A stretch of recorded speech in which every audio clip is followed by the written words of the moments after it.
Hi friends, welcome back to another episode of Generation Tech. My name is Alan. The Last Jedi, the most controversial thing to happen since Leia put her tongue down her brother's throat. And Chewie knew all about it. You see, Wookiees can smell incest from hundreds of miles away. Bad Wookiee. Anyway, in our last video, we tore the battle tactics of this movie apart, because there were a lot of issues. But today we're going to be more positive and look at everything right in The Last Jedi battle. To start off, Poe Dameron's flying in the beginning of the film was nothing short of miraculous, and shows us that with a combination of a very skilled pilot, an experimental thruster, and some powerful inertial dampeners, you can basically do anything against the bad guys.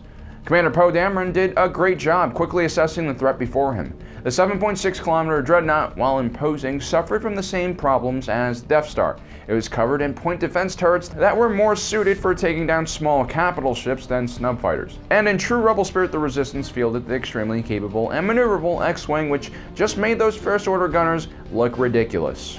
Poe Dameron was skilled enough to hug the dreadnought at such a close distance that the supporting ships in the fleet couldn't use their overlapping fields of fire to protect the dreadnought. After all, friendly fire equals a lot of paperwork.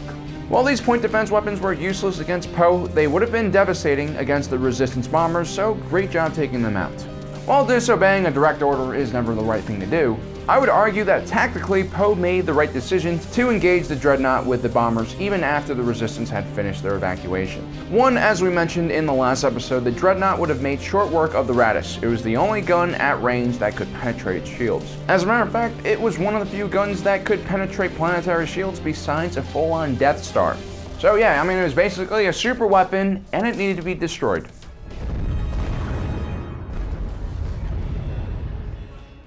Second, the Resistance bombers were extremely slow and unarmored, and by that point they had already been engaged in combat and had suffered heavy casualties.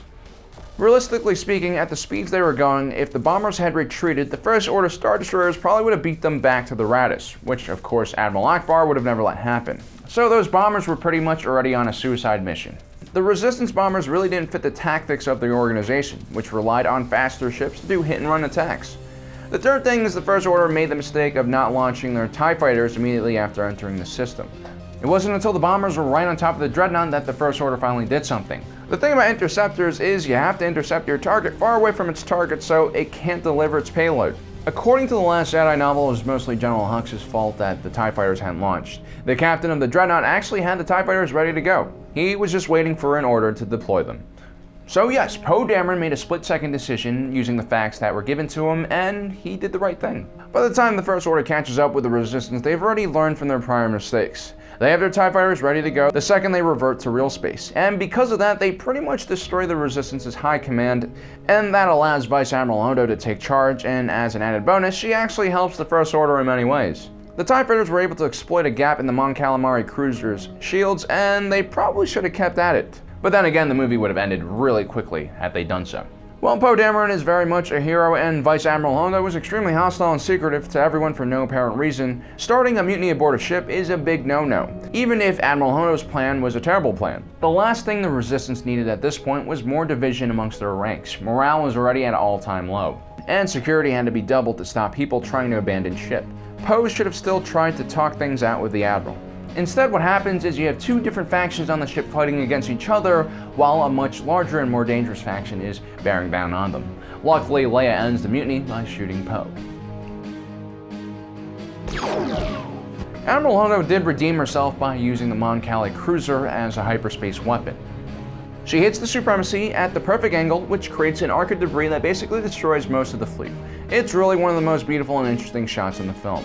But I do have to add that an astromech and a smaller ship probably could have achieved the same result, and also you've now just weaponized hyperdrives, which will completely change warfare in Star Wars, and I think it's kind of dumb. Lastly, as much as I hate to see Luke go, his final sacrifice was a thing of brilliance. The odds were stacked against the Resistance. The First Order had several giant crawlers and a giant siege weapon. The Resistance had very hastily prepared defenses and were completely outgunned. The only thing that could have stopped the First Order was Luke. Kylo Ren was so obsessed with finding the man that he was willing to stop the battle around him just to confront him in some kind of epic showdown, which gives the Resistance just enough time to escape through the back door. Well, guys, that is our battle analysis of everything right in The Last Jedi. If you want to see our everything wrong version of this video, do check it out. Also, don't forget to subscribe, like us on Facebook, and a special thanks to all you Patreon supporters out there. If you guys ever want to carry out a mutiny against me because I'm acting a fool, feel free to do that, but just be warned, I always carry a lightsaber with me, and I'm a danger to myself and everyone around me.